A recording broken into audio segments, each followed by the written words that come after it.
High court में भी चल रहा है, सुप्रीम कोर्ट में।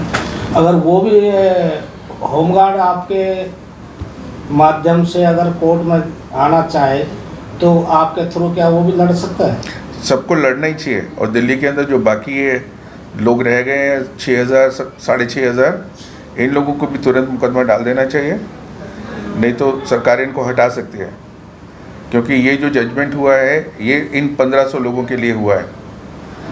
तो अगर किसी को भी कोई भी जिसकी भी दिलचस्पी है उनको कोर्ट में जाना ही पड़ेगा। बिना कोर्ट में जाए उनको मुक्ति नहीं मिलेगी। सर, हमने जो इनके डिपार्टमेंट में जा कर के इनके डीजी से और कमांडेंट से पूछा है तो उनका उत्तर यही रहा है कि ये जाए, हम नीचे की कोर्ट का जो है जवाब तो वहाँ देंगे, लेकिन जो हमारी होम डिपार्टमेंट है उसके अगेंस्ट हम चलते हैं तो हो सकता है हम इसको ना फॉलो करें। उसमें क्या कहेंगे हम? देखिए, कोर्ट का ऑर्डर है। और एक तो और दूसरी बात बता दूं, कोई भी कोर्ट नीचे की कोर्ट नहीं होती है, सिर्फ कोर्ट होती है। कोई कोर्ट हिंदुस्तान में ये नहीं कह सकते ये नीचे की कोर्ट है। और जो नीचे की कोर्ट कर देती है, क्योंकि नीचे की कोर्ट ने फैक्ट फाइंडिंग दिया है, सारी गवाही उनके सामने हुई है, जो मैनेजमेंट से लोगों ने गवाही दिया है उसमें उन्हें माना है कि आप लोग वर्कर का काम करते हैं, आप लोग ड्राइवर का काम कर रहे हैं, डाटा एंट्री ऑपरेटर का काम कर रहे हैं, एमटीएस का काम कर रहे हैं, पीएन का काम कर रहे हैं, चौकीदार का काम कर रहे हैं। ये बात उन्होंने खुद मानी है, तो और ऑन ओथ मानी है, शपथ खा के उन्होंने ये कोर्ट के अंदर दिया है। तो इससे ये कैसे निकल सकते हैं? इससे नहीं निकल सकते ये। इनको तो इस जजमेंट को मानना ही पड़ेगा, इसके अलावा कोई चारा नहीं है इनके पास। सर, इस केस को लेकर जैसे आपने इतनी बड़ी संख्या में लोगों को राहत दी है, और कैसा अनुभव रहा आपका इसको केस को लेकर? भाई, आपके ये जो 1,500 जवान हैं बिल्कुल सही जवान हैं, ये अच्छी तरीके से मुकदमा लड़ते हैं, टीम वर्क करके किया है काम, और कोर्ट ने भी उसको माना है। और कोर्ट ने 4 महीने के अंदर सारा प्रोसेस 4 महीने के अंदर निपट गया। और बहुत अच्छा, मैं जज साहब का और न्यायपालिका दोनों का धन्यवाद करता हूँ आपकी तरफ से कि बहुत अच्छा जजमेंट आपके फेवर में लिखा है। और मैं समझता हूँ इससे आपका और आपके परिवार के अंदर खुशहाली आएगी। सर, नवरात्र चल रहे हैं, आस लगा कर ये संस्था आपके पास आई है, तो आप अपनी तरफ से जो है कोर्ट की तरफ से क्या संदेश देना चाहेंगे?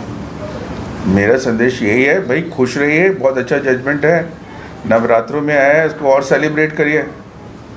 हाँ, और जो भी नवरात्रों में जिस तरीके से भी सेलिब्रेट कर सकते हो आप सेलिब्रेट करो, इसको अपने परिवार के साथ भी शेयर करो, और अपने दोस्तों को भी बताओ कि भाई हम लोगों के लिए न्यायपालिका ने एक बहुत अच्छा तोहफा दिया है हमारे को 2024 में। और मोदी जी का भी इसमें बहुत सहयोग है, क्योंकि जैसी न्यायपालिका अच्छी न्यायपालिका उन्होंने रखी है, इसी वजह से आप लोगों को बेनिफिट मिल रहा है, तो हम तो मोदी जी का भी धन्यवाद करते हैं। जी, ठीक है। तो अपना इंट्रोडक्शन बता दिए, और दिल्ली होमगार्ड्स के लिए जो कल डिसीजन आया उसको किस तरह से देखते हैं सर? और देखिए, मेरा नाम राजीव अग्रवाल है और मेरे साथ नवलेंद्र भूषण जी हैं और एकता जी हैं मेरे साथ, और हम सब लोग एडवोकेट्स हैं। हम सब लोगों ने इन वर्कर्स का केस लड़ा है। होम गार्ड्स जितने हैं ये 1433 लोग हैं, इनकी तरफ से मुकदमा लड़ा है, और डिस्ट्रिक्ट एंड सेशन जज ने इस मुकदमे के अंदर मुकदमा इनके फेवर में डिसाइड किया है।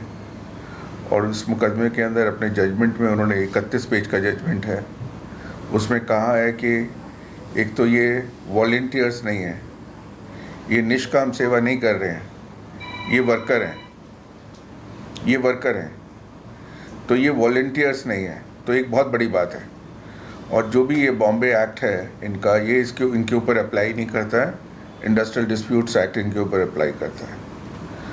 और कोर्ट ने ये कहा है कि जब तक ये 60 साल इनकी नहीं हो जाती है तब तक ये लगातार इस डिपार्टमेंट में काम करेंगे, कोई इनको हटा नहीं सकता है। और तीसरी बात जो कोर्ट ने कही है वो ये कही है कि 1/4/2016 से एमटीएस का जो रेगुलर पे स्केल है सारे अलाउंसेस के साथ HRA, CCA, washing allowance, interim relief, जो भी अलाउंसेस होते हैं सारे के सारे अलाउंसेस इनको मिलेंगे। और जो रेगुलर आदमी की सर्विस कंडीशन होती है, जो बेनिफिट्स भी रेगुलर आदमी को मिलते हैं इस संस्था के अंदर, वो सारे बेनिफिट्स इनको मिलेंगे 1/4/2016 से। तो 1/4/2016 से MTS की तनख्वाह मिलेगी, पे स्केल मिलेगा 1800 का जो ग्रेड है उसके अंदर विथ ऑल अलाउंसेस।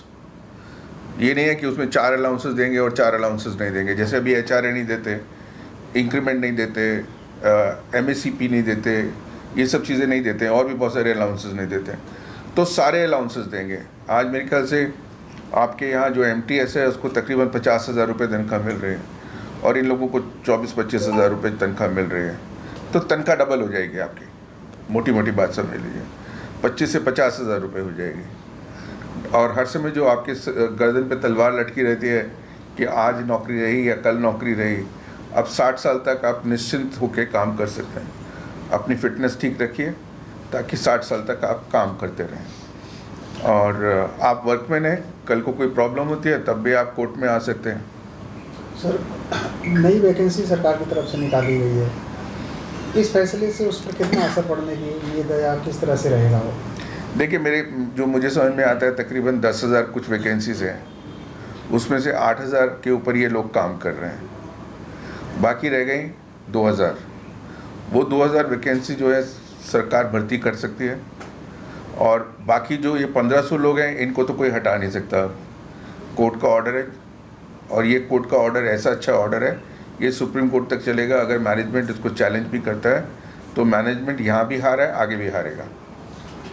ये 1,500 लोगों में जो सरकार कहती है कि फिटनेस का बड़ा सवाल है सर, आप भी फिटनेस का मुद्दा उठा रहे हैं, तो किस तरह से इसको? फिटनेस, जो मेरा कहने का मतलब फिटनेस है कि भाई ब्लड प्रेशर ठीक हो, बाकी जो नॉर्मल पैरामीटर्स होते हैं, आंखों से दिखाई देता हो, हैंडीकैप ना हो, एक नॉर्मल तरीके से जो हेल्दी होता है वो हेल्दी होना चाहिए। इतना ही मेरा मतलब है।